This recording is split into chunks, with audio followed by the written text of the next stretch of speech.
हंडिया ले आया। मैंने हंडिया लाने का वादा किया था। बाकी की सारी चीजें तुम्हारा काम है। तुम लाओ बाकी की चीजें और बनाओ खिचड़ी। ठीक है, आप आग जलाओ, तब तक मैं लूसी कबूतरी के घर से घी और नमक लेकर आती हूँ। रानो चिड़िया लूसी कबूतरी के घर चली जाती है। रानो चिड़िया, ध्यान रखना, कहीं इस बार वो कौवा फिर से तुम्हें पागल बनाकर सारी खिचड़ी ही ना ले जाए। लूसी मेरी सहेली, तुम चिंता ना करो, मैं इस बार कौवे पर ध्यान रखूंगी। रानो चिड़िया लूसी से घी और नमक ले जाती है। कौवा फिर से सोया हुआ था। चिड़िया कौवे को जगाती है। कौवे, मैंने सब कर लिया और तुम फिर से सो गए हो। माफ करना रानो चिड़िया, एक तो मुझे नींद बहुत आती है। मैं अपनी इस आदत से बहुत तंग हूँ। फिर रानो चिड़िया आग जलाती है और हंडिया चूल्हे पर चढ़ाती है। थोड़ी देर बाद खिचड़ी पककर तैयार हो जाती है। कालू कौवा पेड़ की डाल पर बैठा हुआ था। खिचड़ी की धीमी धीमी खुशबू कौवे के दिल में उतर रही थी और वो सोच रहा था कि खिचड़ी अकेला कैसे खाए। फिर कौवा रानो चिड़िया से कहता है, रानो चिड़िया, कल किसी ने जंगल में आग जलाई थी, जिससे आग की चिंगारी बढ़ते बढ़ते दूर तक चली गई थी। तुम ऐसा करो, मटके में पानी लाकर इस जलती हुई आग पर गिरा दो। ठीक है कौवे भैया, मैं ये आग बुझा देती हूँ और फिर दोनों मिलकर मजे मजे से खिचड़ी खाएंगे। चिड़िया मटका उठाकर नदी की तरफ चली जाती है और कालू कौवा खिचड़ी खाने लगता है। खिचड़ी बहुत स्वादिष्ट थी, इसलिए कौवा सारी ही खिचड़ी खा लेता है और दूसरे पेड़ पर अपने घोंसले में जाकर सो जाता है। जब रानो चिड़िया नदी से पानी लेकर आती है तो हंडिया खाली थी। चिड़िया शोर मचाती है, खिचड़ी नहीं है, खिचड़ी नहीं है कौवे भैया, हंडिया खाली पड़ी है। कौवा भी उठ जाता है और चिड़िया के पास आ जाता है। चिड़िया चिड़िया, मैं अपने घोंसले में बैठा हुआ था कि एक काली बिल्ली आई और सारी खिचड़ी खाकर भाग गई। मैं डर के मारे पास ना आ सका। झूठे, तुम झूठ बोल रहे हो। मैं सच कह रहा हूँ। चिड़िया चुप कर जाती है। दूसरे दिन रानो चिड़िया गुफा के पास जाती है। वहाँ काली बिल्ली का घर था। रानो चिड़िया काली बिल्ली से पूछती है, बिल्ली बिल्ली, काली बिल्ली, क्या कल तुमने मेरी खिचड़ी खाई थी? म्याऊं म्याऊं। नाना चिड़िया, मैं तो कल अपनी माँ के पास थी, मैं तो कल इस जंगल में नहीं थी। म्याऊं। फिर झूठ, वो कालू कौवा फिर से झूठ बोल रहा है। अब मुझे उस कालू के बच्चे को सजा देना ही होगी। चिड़िया कालू कौवे के पास जाती है और कौवे से कहती है, कौवे कौवे, आखिर कब तक हम दोनों टिंकों के घोंसले में रहेंगे? क्यों ना हम दोनों मिलकर अपना पक्का लकड़ियों का घर बना ले। जब घर बन जाएगा तो मैं चिड़िया को भगाकर घर पर कब्जा कर लूंगा। कौवे भैया, क्या सोचने लग गए हैं आप? कुछ नहीं। ठीक है चिड़िया, हम अभी काम शुरू करते हैं। कौवे भैया, आप बड़ी लकड़ियाँ उठा उठा कर लाओ, क्योंकि मैं तो बड़ी लकड़ी ला नहीं सकती।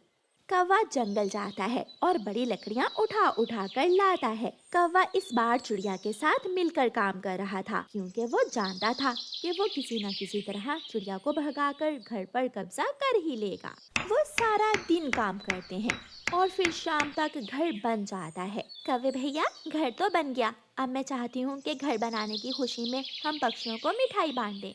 लेकिन चिड़िया, हमारे पास तो मिठाई नहीं है। मैंने मिठाई की टोकरी तोते के घर में रखी है, जाओ जल्दी से जाकर मिठाई की टोकरी उठा लाओ। कौवा खुश हो जाता है और तोते के घर की तरफ भाग जाता है। तोते तोते, जल्दी से मुझे मिठाई की टोकरी दे दो। कौन सी मिठाई काले कौवे? अगर मेरे पास मिठाई होती तो मैं खुद ना खा लेता। तो फिर चिड़िया ने मुझसे ऐसे क्यों कहा? कौवा वापस भागता है। रानो चिड़िया ने भी घर के अंदर जाकर अंदर से घर की कुंडी लगा ली थी। जब कौवा वापस आता है तो चिड़िया से कहता है, चिड़िया चिड़िया, दरवाजा खोलो, तोते के पास तो मिठाई नहीं है। ठीक है, अगर तोते के घर में मिठाई नहीं है तो जाकर गाय का गोबर खा लो। हर बार तुम मुझे धोखा देते हो, इस बार मैंने तुम्हें उल्लू बनाया है। भाग जाओ यहाँ से, अब ये घर मेरा है और मैं तुम्हें अपने घर में नहीं आने दूंगी। ना चिड़िया, ऐसे तो ना कहो, तुम तो बहुत अच्छी चिड़िया हो। इतनी अच्छी भी नहीं हूँ कि हर बार तुमसे धोखा खा जाऊं। मुझे नींद आ रही है, जाओ जाकर अपने घोंसले में लेट जाओ। फिर थोड़ी देर बाद बारिश शुरू हो जाती है और कौवा ठंडे मौसम में बारिश में बैठा ठठर रहा था और सोच रहा था, अगर मैंने चिड़िया को धोखा न दिया होता तो आज ऐसी बारिश में मुझे यहाँ न बैठना पड़ता। फिर कौवा वहाँ पेड़ पर बैठा रोता रहता है और चिड़िया उसे जंगल में बरसात चल रही थी। बरसात के सताए हुए सभी पक्षी, चिड़िया, तोता और उनके बच्चे कबूतर के घर में इकट्ठे बैठे हुए थे। कबूतर भैया, ये बरसात तो न जाने कितने दिन और चलेगी। बच्चे भी भूखे हैं, अब हमें भोजन के लिए बाहर निकलना ही होगा। मगर हम ऐसे मौसम में अपने बच्चे अकेले छोड़ के भी तो नहीं जा सकते। दोस्तों, क्यों ना हम अपने बच्चों को कालू कौवे के घर छोड़कर भोजन ले आएं। हाँ मम्मा, हम कालू अंकल के घर रह लेंगे। फिर वो सब ऐसा ही करते हैं। वो सब अपने अपने बच्चे साथ लेकर कालू कौवे के घर जाते हैं। आप सब यहाँ, मगर मेरे पास तो खाने को कुछ भी नहीं है। हमें पता है कालू, तुम तो खुद दूसरों का चुरा कर खाते हो। तुम हमें खाने को क्या दोगे? कालू भैया, आप बच्चों का ध्यान रखना और हम भोजन लेकर आते हैं। हम आपके लिए भी भोजन ले आएंगे। आप चिंता न करें, मैं बच्चों को देख लूँगा। फिर सब पक्षी, चिड़िया, कबूतर और तोता अपने अपने बच्चे कालू कौवे के पास छोड़कर भोजन की खोज में निकल जाते हैं। जैसे ही सब बच्चों के मम्मा पापा बाहर जाते हैं, बच्चों को शरारत सूझती है, क्योंकि बच्चों को कालू अंकल को तंग करने में बहुत मजा आता था। कबूतर का बेटा कीकी कहता है, चलो थोड़ा कालू अंकल को तंग करते हैं। हाँ, बहुत मजा आएगा कालू अंकल को तंग करने में। कालू अंकल, मुझे बहुत जोर का शूशू आया है। कालू अंकल, निकल जाएगा, प्लीज कुछ करें। तुम्हें अभी से शूशू आने लगा? बाहर तेज बारिश है। मगर कालू अंकल, निकल जाएगा, क्या करूं मैं? फिर कालू अंकल तेज बारिश में कीकी को लेकर घर से बाहर निकलता है और पेड़ की एक डाल पर बिठाकर कीकी को शूशू करवाता है। जैसे ही कालू कीकी को लेकर घर में आता है, जल्दी से तोते का बच्चा बोलता है, अंकल, मुझे पोटी आई है। लो जी, अब तुम्हारी बारी है। फिर कालू कौवा तोते के बच्चे को घर से बाहर ले जाता है। कौवा बारिश में भीगने से बहुत डरता था, मगर बच्चे थे कि कालू को आराम से बैठने ही ना देते थे। जब कालू कौवा तोते के बच्चे को घर के अंदर लेकर आता है, तो गुड़िया पानी मांगने लगती है। अंकल, मुझे बहुत प्यास लगी है, मुझे पानी पीना है। मुझे सब पता है, आप सब मिलकर मुझे तंग कर रहे हो। अंकल, सच, अंकल मुझे प्यास लगी है। फिर कालू कौवा एक बर्तन लेकर घर से बाहर निकलता है और बारिश का पानी बर्तन में जमा करता है। लो पानी पी लो और सब सो जाओ। गुड़िया पानी पी लेती है और फिर सब बच्चे सोने का नाटक करने लगते हैं। सब सो गए, चलो मैं भी थोड़ा आराम कर लेता हूँ। ऐसा कहते हुए कालू कौवा भी सो जाता है। जल्द ही कालू कौवा खर्राटे लेने लगता है।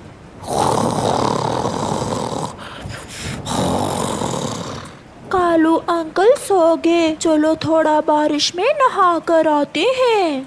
ऐसे सब बच्चे आहिस्ता से घर से बाहर निकल जाते हैं। थोड़ी देर बाद जब कालू कौवे की आंख खुलती है, तो बच्चों को घर में ना देखकर कालू कौवा डर जाता है। ये बच्चे कहाँ चले गए? इन बच्चों ने तो मेरी नाक में दम कर रखा है। अब बारिश में मुझे फिर से घर से बाहर जाना होगा। कौवा बच्चों को ढूंढने बाहर निकलता है। सामने अलग अलग पेड़ पर बच्चे बैठे हुए थे। कालू अंकल, मुझे पकड़ लो। कालू गुड़िया के पीछे भागता है और थोड़ी दूर जाकर गुड़िया को पकड़ लेता है। चलो घर चलो, बारिश में भीगकर आप बीमार हो जाओगे। देखो कैसे बादल गरज रहे हैं। कालू गुड़िया को घर छोड़ता है और फिर बहुत मुश्किल से तोते के बच्चे को पकड़ता है। मैं तो आपके हाथ आने वाला नहीं कालू अंकल। मैं इसे छोड़ आऊं, तुम्हें मैं बाद में देखता हूँ। कालू तोते के बच्चे को पकड़कर घर के अंदर छोड़ आता है और फिर किकी के पीछे भागता है। छोटे मिठू, देखो देखो, खिड़की खुली है। हम खिड़की के बैठ जाती है और रानो चिड़िया दाना लेने चली जाती है। कालू कौवा भी गोरी के पास चला जाता है। अब सोच क्या रही हो गोरी? चोंच मारकर अंडा तोड़ो और पी लो। आधा मुझे दो और आधा तुम पी लो। कालू जी, अंडे को गौर से देखो। अंडे में एक छोटा सा बच्चा बन चुका है। अब अगर अंडा तोड़ा तो हमें कुछ नहीं मिलेगा। तो फिर क्या सोचा है तुमने? अब तो हम इस अंडे से निकलने वाले बच्चे को ही खाएंगे, लेकिन तब तक हमें चिड़िया से संबंध बनाए रखना होंगे। चिड़िया भी दाना लेकर आ जाती है। रानो चिड़िया, अगर किसी चीज की जरूरत हो तो जरूर बताना और अपने इस अंडे की खूब रक्षा करना, क्योंकि अब तुम्हारे अंडे से बच्चा निकलने ही वाला है। आप चिंता ना करें कवि और कव्वे भाई, मैं ये सब कर लूंगी। फिर ऐसे ही 2 दिन गुजर जाते हैं और चिड़िया के अंडे से एक छोटी सी बेटी बाहर निकलती है। मैं कब से इंतजार कर रही थी अपनी बेटी का। मुझे मालूम था मेरी बेटी आज अंडे से बाहर जरूर निकल आएगी। मम्मा मम्मा, पता है कोई काला काला पक्षी मुझे खाएगा, मुझे उनसे बचा ले। नहीं बेटा, यहाँ कोई खतरा नहीं है। गौरी कव्वी और कालू कौवा चिड़िया के पास आते हैं। कव्वे और कव्वी को देखकर चिड़िया की छोटी सी बेटी अपनी मम्मा के पीछे छुप जाती है। मम्मा मम्मा, यही है वो काले काले पक्षी जो मुझे खाने का प्रोग्राम बना रहे हैं। मम्मा, मुझे इन काले पक्षियों से बचा ले। चिड़िया, ये छोटी बच्ची क्या कह रही है?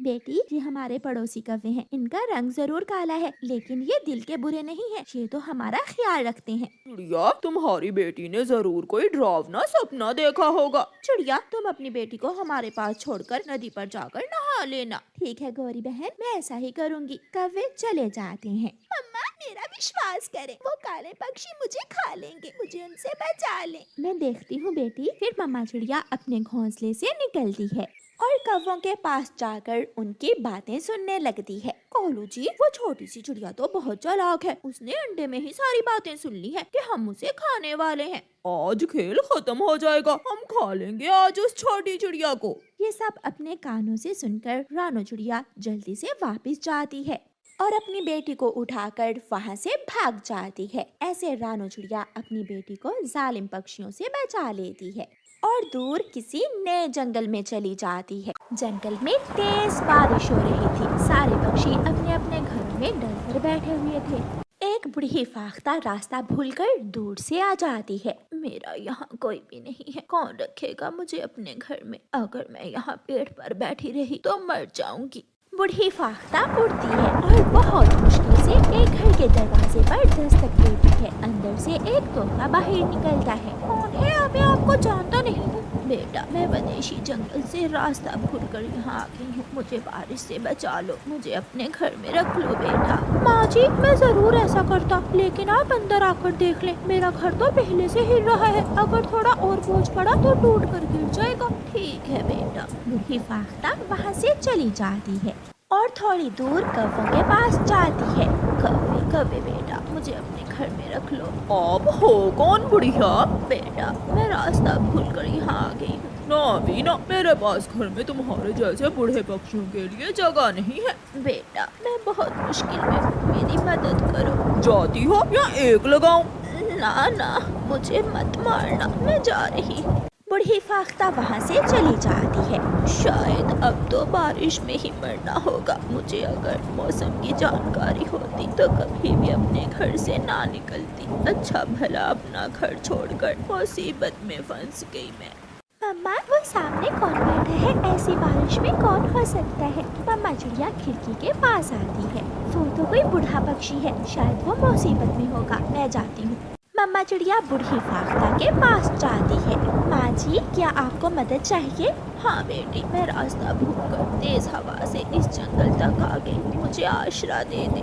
माँ जी, आप मेरे साथ मेरे घर में आ जाइए। फिर वो बूढ़ी फाख्ता रानो चिड़िया के साथ उसके घर चली जाती है। माँ जी, ले ये गरम गरम मकई के दाने खा ले, आपकी भूख मिट जाएगी। नहीं बेटी, मेरे मुंह में तो दांत ही नहीं है, मैं नरम चीजें खाती हूँ। ठीक है माँ जी, आप चिंता न करें, मैं अभी आपके लिए नरम खिचड़ी बना देती हूँ। मम्मा चिड़िया रसोई में जाती है और खिचड़ी बनाने लगती है और गुड़िया बूढ़ी फाख्ता माँ से बातें करने लगती है। ले माँ जी, खाइए ये गरम गरम खिचड़ी। बेटी, मेरे पास सब कुछ है, मेरा बड़ा सा घर है, मेरे तरह तरह के खेत हैं, लेकिन हालात ने मुझे भिखारियों से बुरा बना दिया। किसी ने मेरी एक ना सुनी, किसी ने मुझे अपने घर में ना रखा। माँ जी, ऊपर वाला हमेशा मदद करता है, मुझे उसी ने भेजा था आपकी मदद के लिए। जीती रहो बेटी, ये तुम्हारा एहसान है मुझ पर। सारी रात बारिश होने के बाद बारिश रुक जाती है। बेटी, अब बारिश रुक गई है, मैं जाती हूँ। माँ जी, अगर आप चाहें तो यहाँ भी रह सकती हैं। नहीं बेटी, मेरी फसल तैयार है, पेड़ों पर फल पक चुके हैं और सब्जियाँ भी। बहुत से काम है मुझे। गुड़िया बेटी, आप ही अपनी मम्मा के साथ मेरे पास जरूर आना। दूसरे जंगल में झरने के पास है मेरा घर। ठीक है माँ जी, मैं जरूर आऊंगी। फिर वो बूढ़ी फाख्ता वहाँ से चली जाती है। दिन और रात गुजरते के और फिर आहिस्ता आहिस्ता चिड़िया और कौवे वाले जंगल से दाना पानी खत्म होने लगता है। मर गया, मैं तो भूख से मर गया। सुबह से खाली पेट हूँ। चिड़िया अभी तक एक दाना भी नहीं खाया। कबूतर भैया, मेरी बेटी भी भूखी है, सब भूखे हैं। ये दाना मेरा है।